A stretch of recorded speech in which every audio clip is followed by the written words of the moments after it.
Assalamualaikum warahmatullahi wabarakatuh. Bertemu kembali di pelajaran ilmu pengetahuan sosial. Di pertemuan kali ini kita masih akan membahas tentang konflik dalam kehidupan sosial. Kalau sebelumnya kita sudah belajar tentang pengertian konflik dan faktor-faktor penyebab konflik, hari ini kita akan lanjutkan ke bentuk-bentuk konflik, dampak konflik, dan upaya pengendalian konflik. Tujuan pembelajaran hari ini: 1. Mampu mengidentifikasi bentuk-bentuk konflik. 2. Mampu mengidentifikasi dampak konflik. 3. Mampu menemukan upaya penyelesaian konflik. Bentuk-bentuk konflik.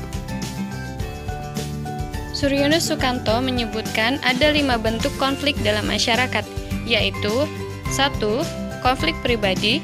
2. Konflik rasial. 3. Konflik antar kelas sosial. 4. Konflik politik. Dan 5. Konflik internasional.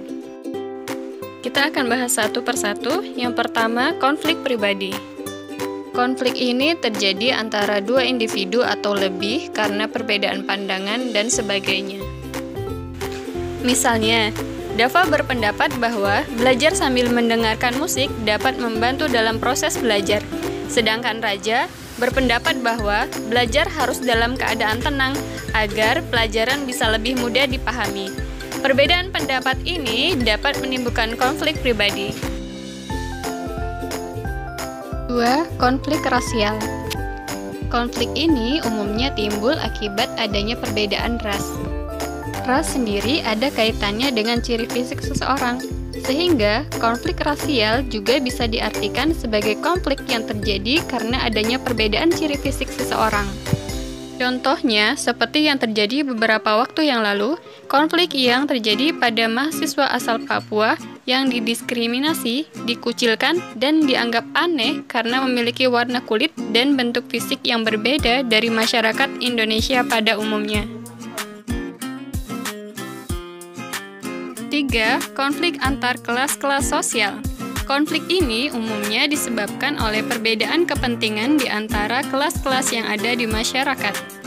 Misalnya, konflik antara buruh dengan pimpinan sebuah perusahaan yang menuntut kenaikan upah. Di sini terlihat bahwa konflik ini melibatkan dua kelas sosial, buruh sebagai kelas sosial bawah dan pimpinan perusahaan sebagai kelas sosial atas. 4. Konflik politik. Konflik ini terjadi akibat perbedaan kepentingan atau tujuan politis seseorang atau kelompok. Misalnya, bentrok antar partai politik pada saat kampanye. 5. Konflik internasional, yaitu konflik yang terjadi antar dua negara atau lebih. Konflik ini umumnya terjadi karena perbedaan kepentingan yang kemudian berpengaruh pada kedaulatan negara. Contohnya, konflik yang terjadi antara Palestina dan Israel. Konflik merupakan suatu proses yang menyebabkan ketidakteraturan dalam kehidupan masyarakat. Namun, di sisi lain, konflik juga memiliki fungsi dan dampak positif bagi masyarakat. Berikut dampak positif dan dampak negatif konflik. Dampak positif konflik sosial. 1. Memperjelas aspek kehidupan yang belum tuntas. 2. Penyesuaian kembali norma dan nilai. Misalkan, di suatu kelompok sosial terdapat suatu norma tertentu. Nah, karena adanya konflik, bisa jadi norma sosial yang berlaku tadi mengalami perbaikan. Makanya, norma yang berlaku pun berganti dan bisa menciptakan norma-norma baru yang lebih disetujui oleh anggota-anggota masyarakatnya. 3. Meningkatkan solidaritas. Konflik sosial bisa meningkatkan rasa solidaritas dalam suatu kelompok. Misalnya, dalam satu kelas terlibat konflik dengan kelas lainnya. Orang-orang yang ada dalam kelas itu pasti merasa harus melindungi kelompoknya, sehingga timbullah kerjasama dan solidaritas. 4. Mengurangi ketergantungan antar individu atau kelompok. Konflik membuat setiap individu atau kelompok yang terlibat harus mengandalkan dirinya sendiri untuk bisa memenangkan konflik tersebut. Karena itu, konflik merupakan jalan untuk mengurangi ketergantungan atas individu atau kelompok. Dampak negatif konflik sosial.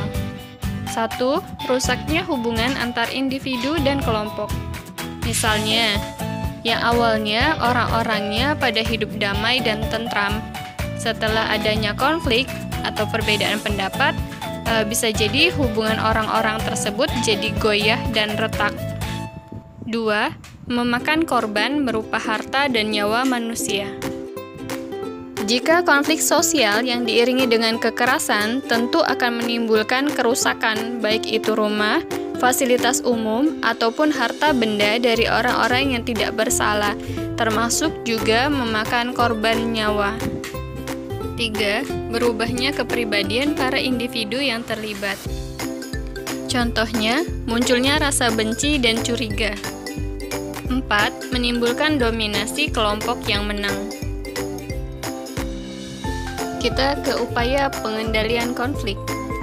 Secara umum, ada 3 upaya pengendalian konflik, yaitu melalui konsiliasi, mediasi, dan arbitrasi.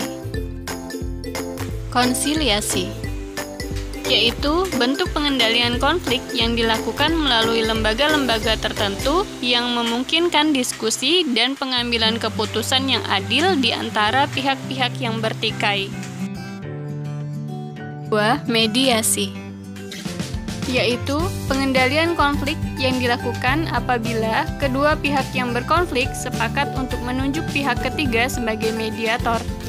Pihak ketiga ini akan memberikan pendapatnya mengenai cara terbaik dalam menyelesaikan konflik mereka. Dalam mediasi, pihak ketiga bersifat netral dan memiliki kedudukan yang sama dengan pihak yang berkonflik. Jadi, keputusan dari pihak ketiga tidak final dan tidak mengikat, hanya sebatas saran saja. Boleh dipatuhi, boleh juga tidak. 3. Arbitrase yaitu penyelesaian konflik yang dilakukan apabila kedua belah pihak yang berkonflik sepakat untuk menerima atau terpaksa menerima hadirnya pihak ketiga yang akan memberikan keputusan terbaik untuk menyelesaikan konflik.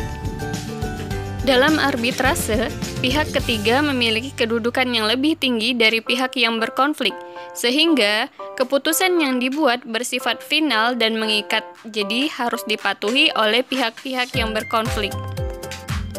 Contohnya, Budi dan Andi berkelahi di sekolah, sehingga mereka harus menghadap guru BP. Di sini, Budi dan Andi sebagai pihak yang berkonflik, sedangkan guru BP sebagai pihak ketiga yang memiliki kedudukan lebih tinggi dari Budi dan Andi. Demikianlah materi kita hari ini tentang bentuk-bentuk konflik, dampak konflik, dan upaya pengendalian konflik. Kita tutup pelajaran kita hari ini dengan wassalamualaikum warahmatullahi wabarakatuh.